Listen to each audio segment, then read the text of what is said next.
The night my father called me a janitor in front of 23 members of my extended family, I was 36 hours out of a surgery that had lasted 19 hours and 40 minutes. I had not slept in 2 days. I had not eaten since a granola bar I'd consumed standing at a scrub sink at 4 in the morning. My hands, the hands my father was dismissing over Christmas dinner in my mother's living room in Naperville, Illinois had, 72 hours earlier, reconstructed the aorta of a 17-year-old boy who had arrived at my trauma bay with no measurable blood pressure and a wound that 3 other surgeons had documented as non-survivable. He was alive. He was in the ICU, improving. And I was sitting at my mother's dining room table, in a sweater that still had a faint smell of antiseptic that I hadn't been able to fully wash out, listening to my father explain to my uncle Vikram that even a hospital janitor had more career advancement than his older daughter. Everyone laughed. My sister Priya laughed the loudest. I picked up my water glass and took a long, slow sip.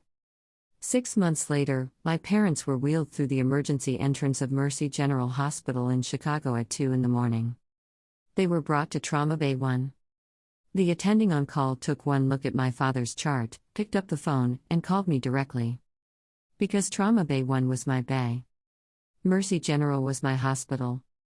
And when I walked through those doors at 2:15 in the morning, still pulling on my white coat, every resident, every nurse, every attending in that corridor stopped what they were doing.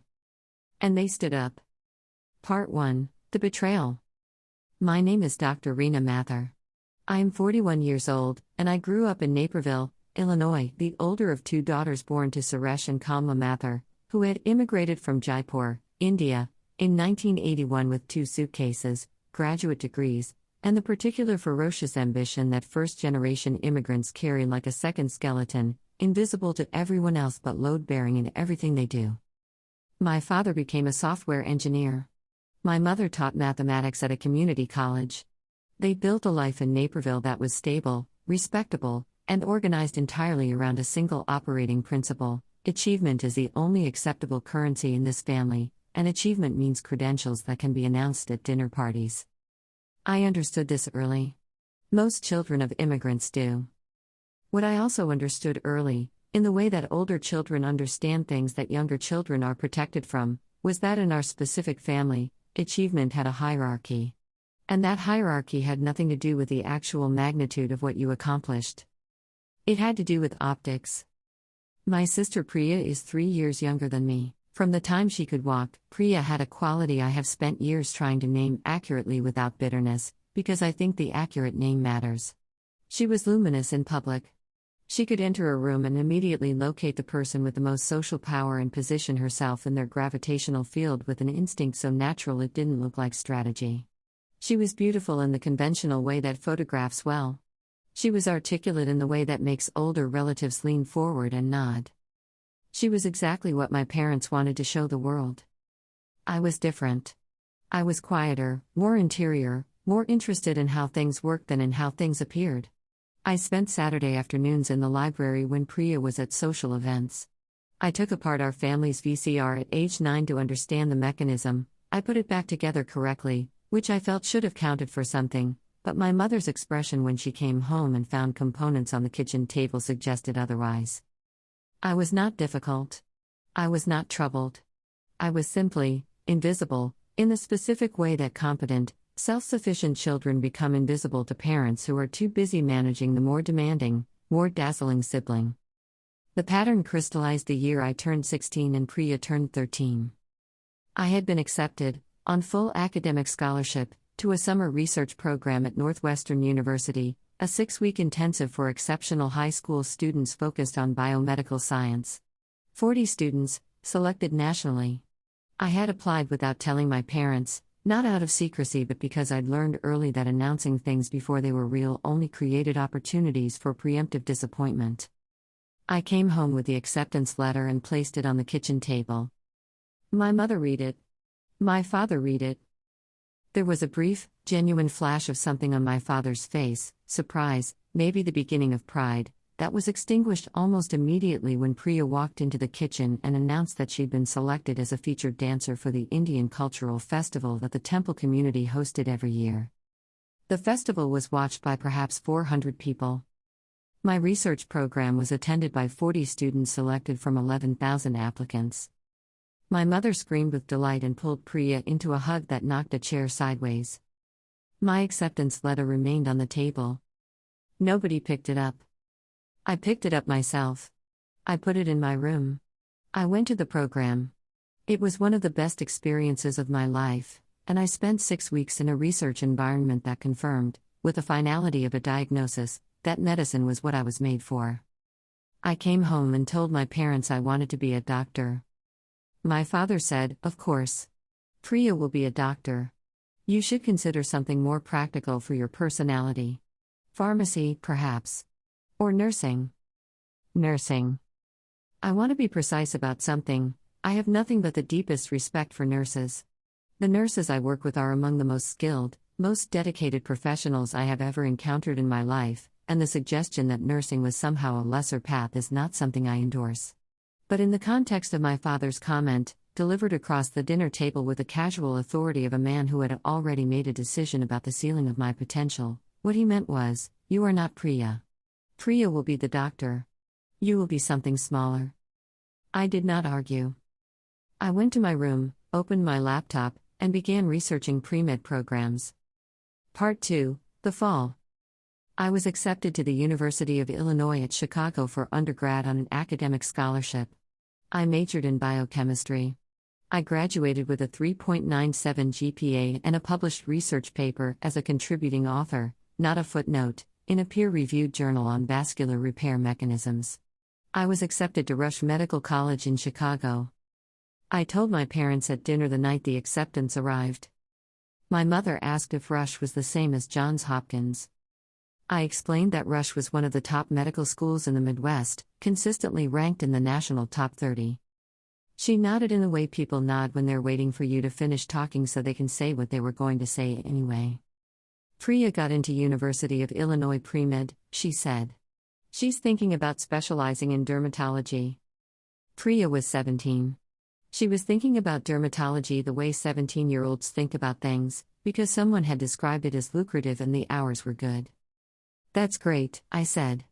I meant it. I went to Rush. I studied harder than I had ever studied in my life, which was saying something, because I had never in my life not studied hard. I discovered, in my second year, during a clinical rotation in the emergency department, that I had a particular capacity for high-pressure surgical situations, that the conditions that caused other residents to freeze or panic actually produced in me a clarifying stillness, a narrowing of focus, a slowing of perception that made complex, fast-moving situations feel navigable. My attending during that rotation, a trauma surgeon named Dr. Gerald Okafor, told me at the end of the semester that he'd seen the quality I was describing in perhaps a dozen residents in 25 years of teaching. "You need to be in trauma surgery," he said. "Don't let anyone talk you into anything smaller." I thought about my father at the dinner table. "Something more practical for your personality." "I won't," I said. I matched into a general surgery residency at Northwestern Memorial Hospital in 2009, and then completed a trauma surgery fellowship that was among the most demanding training programs in the country. 7 years of residency and fellowship. 80, 90, sometimes 110-hour weeks. Surgeries that lasted through the night and into the next morning. The particular physical and emotional education that comes from being responsible for human lives at the outer edge of survivability. I did all of it without my family's knowledge. Not because I hid it. Because they didn't ask. Let me explain what I mean. My parents knew I was in medical training. They knew, broadly, that I was a doctor. But the specific architecture of what I was doing, the specialty, the fellowship, the nature of trauma surgery as a field, the level of the institutions I was training at, these were things they never inquired about in enough detail to understand. When I came home for holiday visits during my residency years, my father would ask, "How was the hospital?" The way you ask someone how their commute is, not expecting a real answer, just filling space. My mother's questions were comparative. "Priya is doing her dermatology rotation. She says the skin grafting is fascinating. Do you do anything like that?" I did skin grafting as a component of reconstructive trauma repair on blast injury patients. "Sometimes," I said. Priya finished medical school and matched into a dermatology residency in the suburbs of Chicago. She opened a private practice at 30 that was, by any reasonable measure, successful, a comfortable, well-compensated specialty with regular hours and a satisfied patient population. I say this without condescension. Dermatology matters. Priya was good at it. But in the Mathur family's public presentation of its daughters, Priya was the doctor, the one announced at every dinner party, whose framed medical degree photograph sat on the piano, whose practice milestones were circulated to the extended family WhatsApp group with exclamation points. And I was the one who worked at the hospital. The specific title my family used for me, in social contexts, was in medicine. As in, Reena is also in medicine. Said in the tone of an afterthought, the way you'd mention that you also have a smaller car in the garage. The money complicated things further. I was, by my early 30s, earning a surgeon's salary, substantial, in the range that sounds unreal to people outside the field. But trauma surgery comes with costs that specialties like dermatology don't: the irregular hours, the physical toll, the emotional weight of the specific category of patients I cared for. I was not living lavishly. I had a one-bedroom apartment in Lincoln Park, a reliable car, and a savings account I was rebuilding after the debt of medical training. And I was sending money home. Not because anyone asked me to explicitly, not at first. It began with a genuine family need. My parents' furnace failed in the winter of 2014, and they needed $3,000 they didn't have immediately. I sent it without hesitation. Then my mother's dental work. Then my father's car repair. Then, and this is where it began to look like something I should have named sooner, Priya needed help with her practice's lease deposit, and my parents asked if I could contribute, since Priya was still getting established. Priya's practice, at that point, was 18 months old and already profitable. I sent the money. Over 8 years, I calculated, not at the time, but later, during a period when I started looking clearly at things I'd been looking away from, that I had contributed somewhere between $90,000 and $110,000 to my family in various forms. My parents' household expenses during a period when my father's health limited his earning. Priya's practice costs. My mother's medical bills, a loan to my cousin that everyone had forgotten was a loan. Nobody in my family knew what I earned. Nobody in my family knew my title, my position, my reputation in my field. They knew I worked at a hospital. They knew I was in medicine. They knew I sent money when they needed it, reliably, without complaint. The Christmas dinner where my father made the janitor comment was in 2021. I was, at that point, the director of trauma surgery at Mercy General Hospital in Chicago. I led a department of 22 surgeons. I had published 41 peer-reviewed papers. I had been named to a national committee on trauma care standards. I had received, the previous spring, an award from the American College of Surgeons that was, in my field, about as significant as it gets. The award was on a shelf in my office at the hospital. My family had not been invited because I hadn't expected them to care, and I hadn't wanted to watch them not caring in a room full of people who did. The Christmas dinner had 23 people: my parents, Priya and her husband Anand, aunties and uncles and cousins who had flown in from various cities, and my grandmother, Dadi, who was 82 and had lived with my parents for the past 4 years and who was, of all the people in my family, the one who had always looked at me with the most uncomplicated love.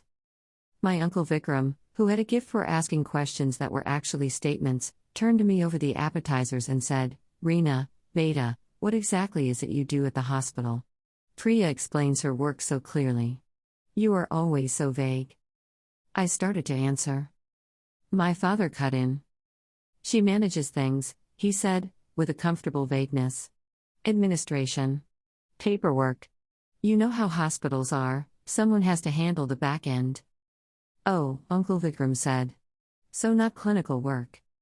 "She's in the medical field," my mother said, with the diplomatic phrasing she'd developed over years of managing this conversation. "Supporting roles are important too."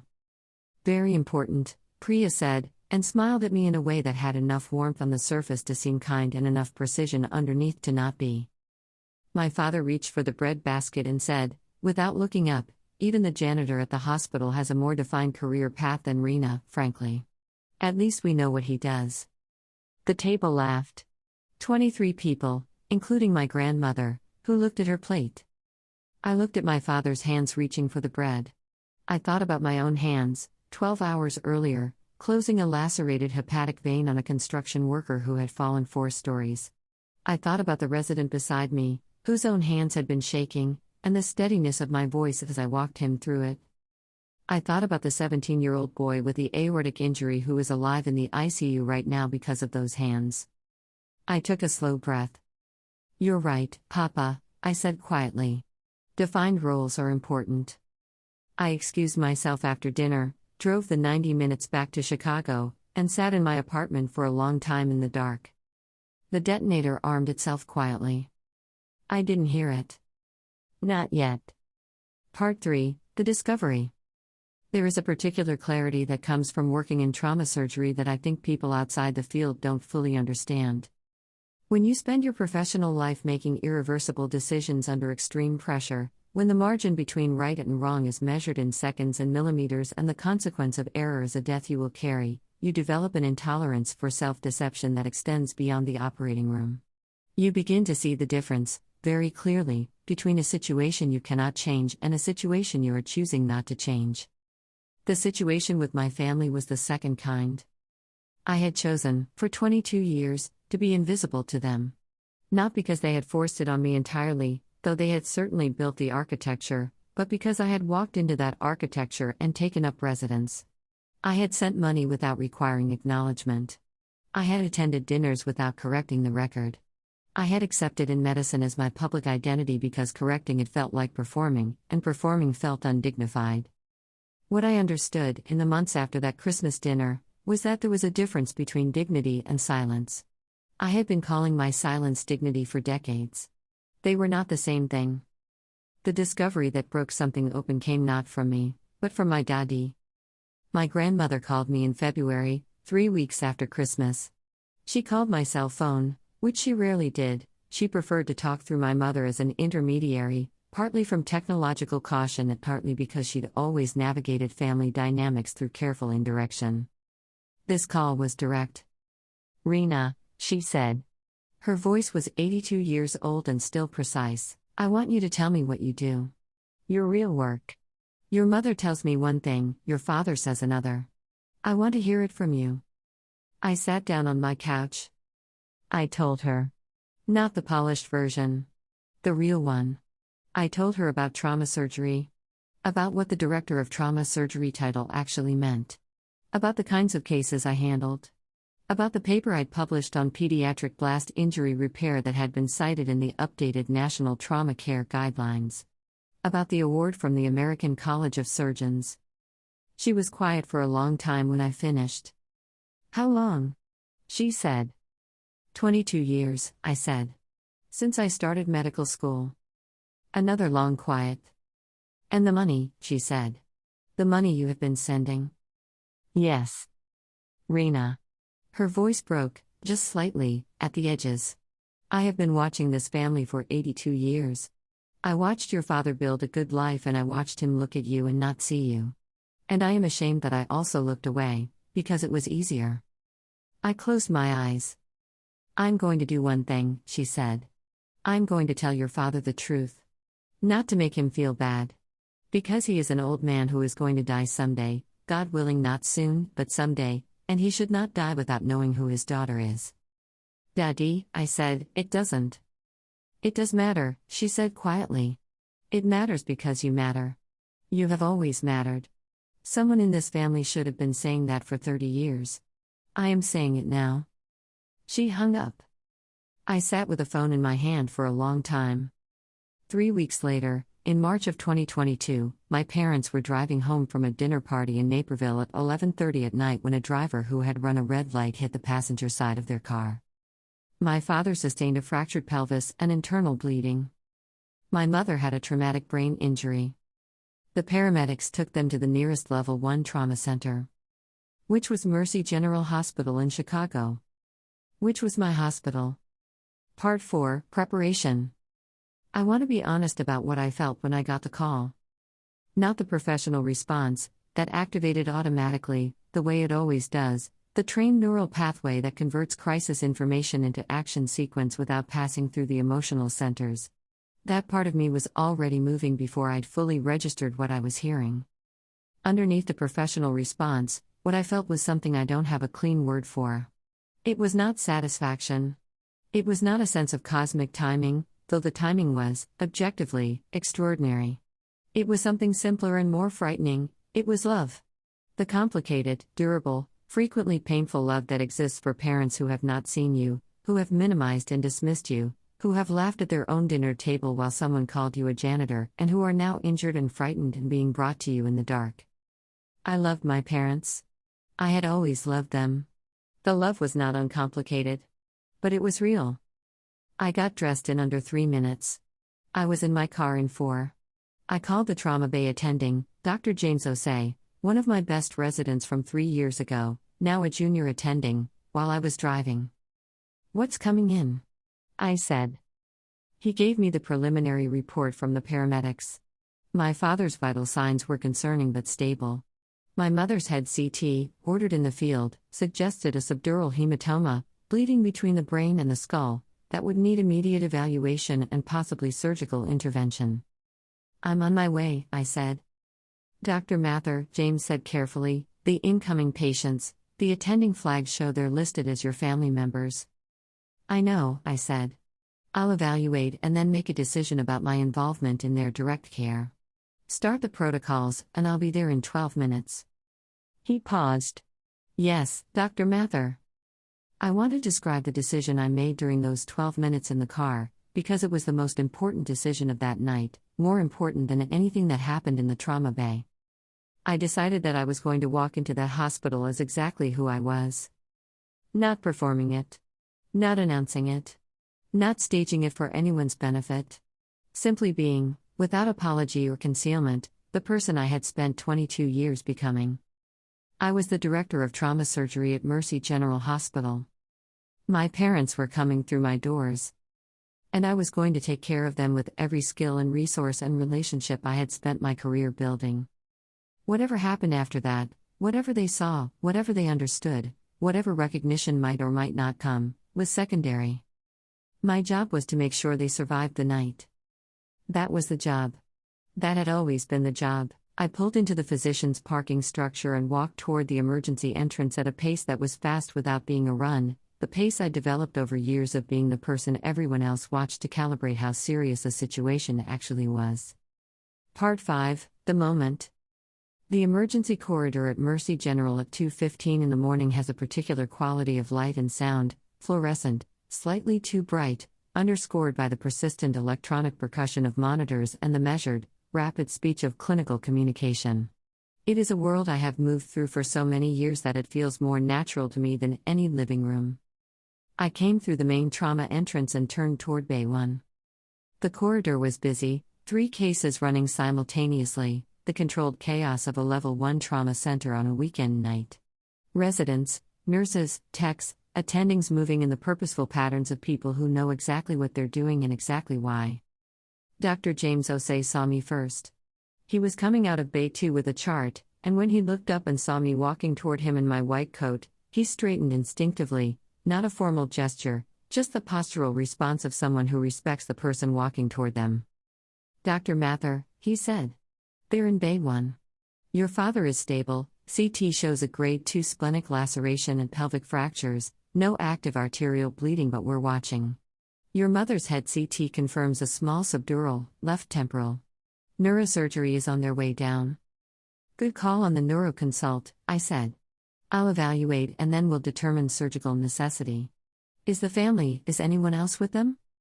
"A woman came in the ambulance," he said. "She says she's the patient's other daughter. Priya. She must have been at my parents' house when the call came in." "Okay," I said. "I'm going in." I pushed through the Bay 1 doors. My father was on the trauma table, collar in place, 2 large bore IVs running, monitors showing vitals that were concerning but not immediately critical. He looked smaller than I remembered. Hospitals do that to people who have spent their lives feeling large. My mother was in the adjacent bay, already connected to the neuro-monitoring equipment, a nurse adjusting her while a second nurse documented her responses to stimuli. Priya was standing against the wall, outside the immediate clinical area, looking like someone who had arrived at a situation she did not know how to navigate. She was still in the dress she'd been wearing at the dinner she'd been at when the call came. Her heels were wrong for a trauma bay floor. She saw me come through the doors. Something crossed her face that I hadn't seen there in a long time. Something unguarded. What happened next was not something I planned or staged. It was simply what happens in a trauma bay when the director of trauma surgery walks through the doors. James Osei stepped back from the chart he was reviewing and turned to face me. Behind him, the senior trauma nurse, a woman named Cynthia who had worked with me for 9 years, turned from the monitor bank. The two residents at the secondary station looked up. And in the particular way of medical hierarchies, where respect is not performed but simply present in the orientation of bodies and the quality of attention, every person in that bay registered my arrival. Not loudly. Not theatrically. They simply stopped what they were doing, in the way that people stop when the person who carries the room walks into it. Cynthia said, "Dr. Mather," in the tone she uses when she's relieved, the tone that means, the right person is here now. James moved to my left side automatically, falling into the position of someone ready to brief. The resident straightened. And my father, from the trauma table, turned his head. His eyes found me across the bay. He looked at the white coat first, the one with my name embroidered on the left chest and the dark thread of a senior physician, with the department designation below it, Director, Trauma Surgery. Then he looked at the room. At Cynthia's expression. At James's posture. At the way 12 people had reorganized their attention around my presence in a way that had nothing to do with performance and everything to do with earned authority. He looked at my face. And my father, the man who had told 23 relatives that even the hospital janitor outranked his older daughter, went completely still. Not dramatically. Not with tears or gasps. He simply went still, the way people go still when something they thought they understood reveals itself to be something entirely different. I walked to his bedside. "Papa," I said. My voice was what it always is in a clinical setting, calm, clear, anchored. "Rena," he said. His voice was thin from the pain medication and the shock of the accident and something else. You work here." "I'm the director of trauma surgery," I said. "This is my department, you're in good hands. I'm going to look at your imaging and then we're going to make decisions about your care together, okay?" He stared at me. "Director," he repeated. The word seemed to mean something different in his mouth than it had when he'd been imagining it in the abstract. I examined him thoroughly. I reviewed his imaging with James. I consulted with the neurosurgery attending about my mother, made recommendations about monitoring thresholds for surgical intervention, and coordinated with the orthopedic team about my father's pelvic fractures. I did my job. Priya stood against the wall the entire time, watching. At one point, I passed close to her on my way to the imaging review station, and she caught my arm. "Rena," she said. Her voice was very quiet. "Director of Trauma Surgery." "Yes," I said. "How long?" she said. 4 years in this role," I said. "Practicing trauma surgery for 12. She released my arm. She looked at the bay around her, at the organized machinery of my department functioning under my leadership, and something in her face rearranged itself in a way I had never seen from Priya. "I didn't know," she said. "I know you didn't," I said. "Why didn't you?" she started. "Because nobody asked," I said. Gently, "Priya, nobody ever asked." I went back to work. Part 6, The Final Consequence. My father spent 4 days at Mercy General. My mother's subdural hematoma resolved without surgical intervention. We monitored it aggressively for 48 hours and it stabilized, which was the best possible outcome. She spent 5 days in our neuro-observation unit and was discharged with follow-up instructions and a very specific set of activity restrictions that I wrote myself. I did not manage their care directly, that would have been inappropriate, and I arranged for James to be their primary attending with my oversight. But I was present every day. I reviewed every chart, every imaging result, every care decision. My parents knew I was there. They could see, each day, how the department functioned around me, the deference, the consultations, the way my signature on a care order carried the weight of final authority. My father asked to speak with me alone on his 3rd day. I pulled the curtain around his bed and sat in the chair beside him. He looked at the ceiling for a moment. He was not a man who had ever found emotional language easy, not in Hindi, not in English, not in any language spoken in our house. He communicated in the medium of practical things: dinner on the table, a repaired appliance, money managed carefully. Feelings lived somewhere behind that, unexpressed, often unacknowledged. I said something at Christmas, he said. About the janitor. Yes, I said. I didn't know what you were, he said.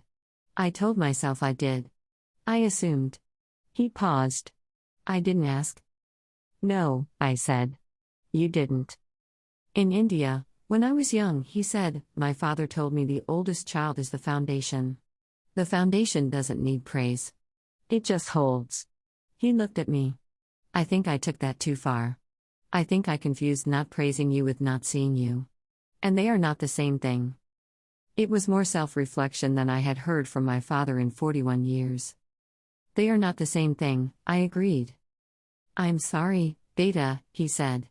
The word, beta, the Hindi word for child that carries in it a weight of tenderness that its translation doesn't fully convey, landed somewhere in my chest that had been waiting a long time for something to land there. I took his hand. I know, Papa, I said. My mother's reckoning was slower and more complicated. She was a more defended person than my father, and the hospital stay had frightened her in a way that had less to do with her injury and more to do with what the injury had revealed. Arriving at the hospital of her invisible daughter and discovering the hospital was not small, the daughter was not invisible, and the people around her did not see what my mother had always seen, that recalibration was more than 5 days of neuro-observation could complete. She called me 6 weeks after discharge. I told the book club about you, she said. I told them my older daughter is the director of trauma surgery at Mercy General. Okay, I said. Meena Auntie's daughter is a general practitioner, she said. Meena Auntie went very quiet. Despite everything, I almost smiled. Mom, I said. I know, she said. I know it is too late for me to take credit. I know that. I am not trying to take credit. A pause. I'm trying to practice saying it out loud. Because I never said it and I should have been saying it for 20 years and I don't know how to say it yet, but I am trying. It was not a full apology. I don't know if my mother is capable of a full apology. Some people aren't built for that specific kind of vulnerability, and I have made a certain peace with that. But it was a beginning. And beginnings, I have learned from 22 years of trauma surgery, are worth more than they appear in the moment. Priya and I had a longer, harder conversation over dinner in April. She said things I hadn't expected her to say, that she had known, on some level, that the family's framing of my career was wrong, and that she had allowed it because it was convenient for her, and that convenience had been a form of participation she wasn't proud of. I let them make me the story, she said. I like being the story. I didn't think about what it cost you.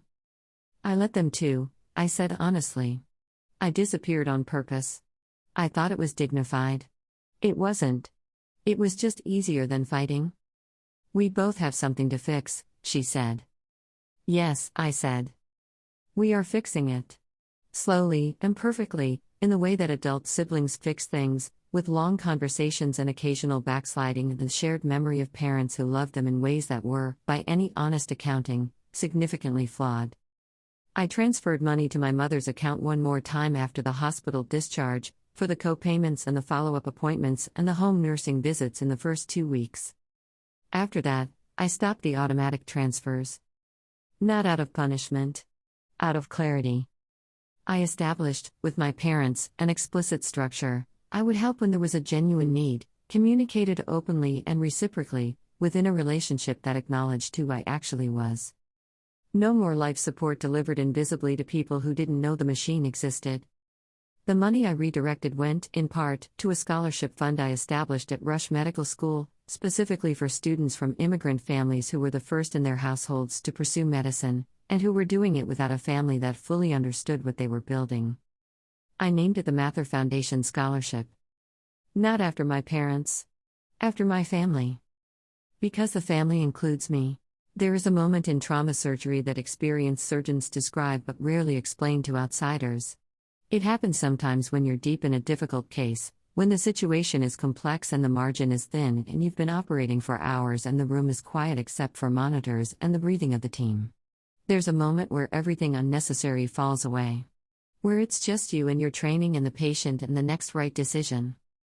No noise. No history. No family dinner. Just the work. I have loved that moment my entire career. What I'm learning now, in my 40s, is that there's a version of that moment available outside the operating room too. A version where the noise falls away, the decades of invisibility, the janitor comments, the Christmas dinners and the money sent and the credentials never announced, and what remains is simply the truth of what you built. I am Dr. Rena Mather. I am the Director of Trauma Surgery at Mercy General Hospital in Chicago. I have spent 22 years walking toward the most dangerous, most difficult, most irreversible situations in medicine and making them survivable. I did that in the dark. For a long time, the dark suited me. But I have learned, finally, what I should have known earlier. The work does not require the darkness. The work only requires the hands. And my hands have always known exactly what they were doing.